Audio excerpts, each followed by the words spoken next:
কান্তা আমাৰ channel art of care এটা নতুন ভিডিঅ'লৈ আপোনালোকক স্বাগতম জনাইছোঁ সকলোৰে ভালনে বাৰু মই ভালে আছোঁ আজি এটা ধুনীয়া ভিডিঅ' লৈ আহিছোঁ আপোনালোকৰ ওচৰলৈ স্কিন হোৱাইটনিঙৰ ওপৰত বহুত দিন হ'ল ফেচিয়েল কৰা নাই নহয়নে বাৰু আহক আমি সকলোৱে মিলি এটা ধুনীয়া ফেচিয়েল কৰোঁ আজি মই আপোনালোকৰ ওচৰলৈ এটা ৰাইচ ফেচিয়েল লৈ আহিছোঁ চাউলটো সকলোৰে ঘৰতে থাকে নহয়নে বাৰু আৰু আজি আমি চাউল দি ফেচিয়েল কৰিম আমাৰ এছিয়াত জাপান কোৰিয়া আৰু চাইনাত পূৰ্বপুৰুষসকলে চাউল ইউজ কৰি আহিছে স্কিন হোৱাইটনিঙৰ কাৰণে আৰু স্কিন কেয়াৰৰ কাৰণে তেওঁলোকৰ নিচিনা আমাৰ স্কিনটোতো নহয় কাৰণ তেওঁলোকে ৱেডাৰ ইয়াতকৈ বহুত বেলেগ হয় আৰু তেওঁলোকৰ খোৱা লোৱাও বেলেগ হয় কিন্তু আমি তেওঁলোকে যিখিনি ইউজ কৰে সেইখিনিতো ইউজ কৰিব জানো সকলোৱে জানে কোৰিয়ানসকলৰ ইমান ধুনীয়া স্কিনৰ ডাঙৰ চিক্ৰেটটো হ'ল ৰাইচ আৰু যিসকলে আজিলৈকে ৰাইচ লগাই পোৱা নাই তেওঁলোকে আহক মোৰ লগতে ফেচিয়েল কৰি চাওক আৰু এই ফেচিয়েলটো বয়সৰ কোনো কথা নাই টিনেজাৰ্ছসকলেও কৰিব পাৰিব আৰু বহুত চিম্পল ফেচিয়েল হয় নজনাসকলেও কৰিব পাৰিব মই কেনেকৈ কৰোঁ মোৰ লগে লগে কৰি যাব আৰু আপোনালোকে লগালগ ৰিজাল্ট দেখা পাব এবাৰ ইউজ কৰিলে আপোনালোকে বহুতখিনি ৰিজাল্ট পাবই কিন্তু বেটাৰ ৰিজাল্টৰ কাৰণে সপ্তাহটোত দুবাৰ নহবা তিনিবাৰ ইউজ কৰিব পাৰিব আৰু এতিয়া আহক ৰাইচৰ বেনিফিটছ জানো ৰাইচত থকা এণ্টিঅক্সিডেণ্টছে আমাৰ স্কিনটো চাপল কৰে ইলাষ্টিচিটিৰ পৰা বচায় সেইকাৰণে আমাৰ স্কিনটো এজ ফ্ৰী কৰি ৰাখে লগতে ছানৰ পৰা যিখিনি ডেমেজ হয় সেইখিনিও ভাল কৰে আৰু আমাৰ স্কিনটো বহুত গ্ল'য়িং আৰু গ্লাছী বনায় তেনেহ'লে আহক ভিডিঅ'টোলৈ আগবাঢ়োঁ যিসকল মোৰ চেনেলৰ নতুন ভিউৱাৰ্ছ হয় প্লিজ মোৰ চেনেলটো ছাবস্ক্ৰাইব কৰি ল'ব আৰু ছাইডত থকা বেল আইকনটো দবাই দিব আৰু যিসকলে অলৰেডি ছাবস্ক্ৰাইব কৰি থোৱা আছে বহুত বহুত ধন্যবাদ আৰু মোক যদি ইনষ্টাত ফ'ল' কৰিব বিচাৰে তেনেহ'লে এইটো মোৰ ইনষ্টা আইডিটো তেনেহ'লে এতিয়া দেৰি নকৰি আহক ভিডিঅ'টোলৈ আগবাঢ়োঁ এতিয়া আহিলে ষ্টেপ 1টো যোনটো ক্লিনজিং তাৰ কাৰণে অলপ ধুই থোৱা চাউল মই পানী দি তিয়াই থৈছোঁ 2 ঘণ্টাৰ কাৰণে অভাৰনাইটো ৰাখিব পাৰে আৰু ইয়াৰ পানীটোতে আমি মুখখন ক্লিন কৰিম মই এতিয়া ফেচ ৱাছ কৰি আহিলোঁ কৰাৰ আগতে সদায় ফেচ ৱাছ কৰি ল'ব যাতে লেতেৰা নাথাকে আৰু মুখত জমা হোৱা অইলখিনি নাথাকে ঠিক আছে এতিয়া আমি ফেচিয়েললৈ আহোঁ ফাৰ্ষ্ট ষ্টেপটো হ'ল ক্লিনজিং এতিয়া ক্লিন কৰোঁ ফেচটো ৱাছ কৰিছিলোঁ লেতেৰাখিনি যাবৰ কাৰণে আৰু যদি এক্সট্ৰা ডাৰ্ট আছে নহবা অইল আছে এক্সেছ অইলখিনি আঁতৰি যাবৰ কাৰণে ফাৰ্ষ্টতে ক্লিন কৰিব লাগে তেতিয়াহ'লে আহক ক্লিন মই এতিয়া অলপ কপাহেদি গোটেই মুখখন চাফা কৰি ল'ম আমি সকলোৱে জানো চাউলৰ পানী আমাৰ মুখৰ কাৰণে কিমান ভাল হয় আমাৰ স্কিনটো যিমানখিনি লেতেৰা থাকে সেইখিনি আঁতৰাই লগতে বগা কৰা সহায় কৰে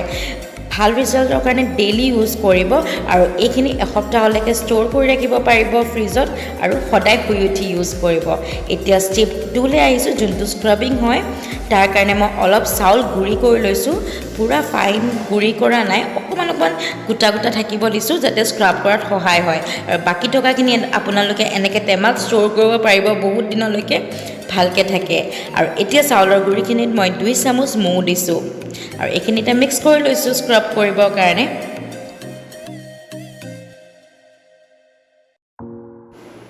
আৰু এই মিক্সচাৰটোৱেদি এতিয়া ফাৰ্ষ্টতে মই সানি লৈছোঁ মুখখনত গোটেই মুখখনতে সানি ল'ম তাৰপিছত 5 মিনিটৰ কাৰণে স্ক্ৰাব কৰিম যাতে যিমানখিনি আমাৰ ক'লা ছাল আছে লগতে লেতেৰা আছে সেইখিনি যাতে ওলাই আহক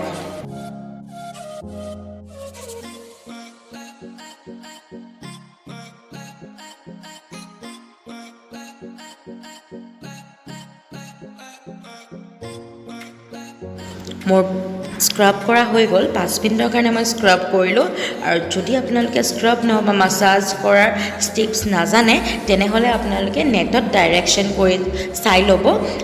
ফুলকৈ কৰিলে আমাৰ স্কিনৰ কাৰণে বেয়া হয় এতিয়া ষ্টেপ 3লৈ আহিছোঁ যোনটো ষ্টিম হয় তাৰ কাৰণে মই এখন কাপোৰ গৰম পানীত তিয়াই লৈছোঁ তাৰপিছত মই এনেকৈ বাৰে বাৰে মুখত লগাই দিছোঁ যাতে গৰম ভাৱটো আহক এতিয়া ষ্টেপ 4লৈ আহিছোঁ যোনটো মাছাজ তাৰ কাৰণে মই এটা মিক্সি বাতিত অলপ ভাত বনাই থোৱা লৈছোঁ আগদিনাখনৰ ভাত ল'ব পাৰে লগতে ডাঙৰ চামুচখনে 2 চামুচ দৈ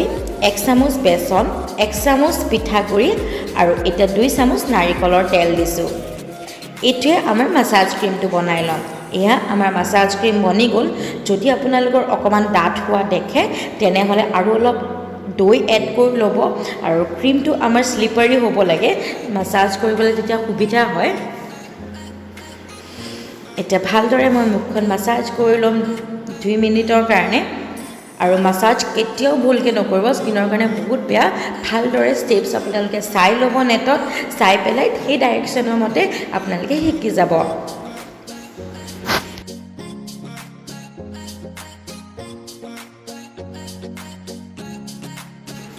এয়া মোৰ মাছাজ কৰি হৈছেগৈ আৰু এতিয়া নেক্সট ষ্টেপ 5টো হ'ল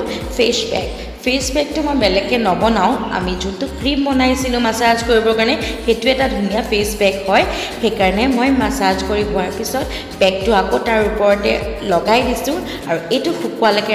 ৰখাৰ পিছত ধুই দিম 15-20 মিনিট ৰাখিলে হ'ব বেছি শুকাব নালাগে ইয়াৰ ওপৰত ৰাখিব যেতিয়া অলপ শুকুৱা যেন কৰিব তাৰপিছত ধুই দিব ধোৱাৰ পিছত আপোনালোকে ডিফাৰেঞ্চটো গম পাব দেখিছেনে বাৰু অলপ ডিফাৰেঞ্চ মুখখন বহুত গ্লো আহিছে আৰু অলপ বগা লাগিছে আৰু ফাৰ্ষ্ট বাৰতে ভাল ৰিজাল্ট নাপাবও পাৰে সপ্তাহটোত এবাৰ হ'লেও কৰিব তেতিয়া গম পাব আৰু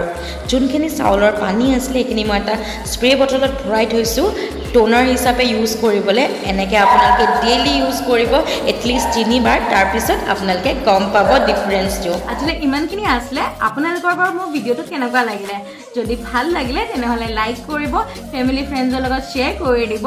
আৰু কমেণ্ট কৰি জনাব কেনেকুৱা ৰিজাল্ট পালে তেনেহ'লে আজিলৈ আহোঁ বাই টেক কেয়াৰ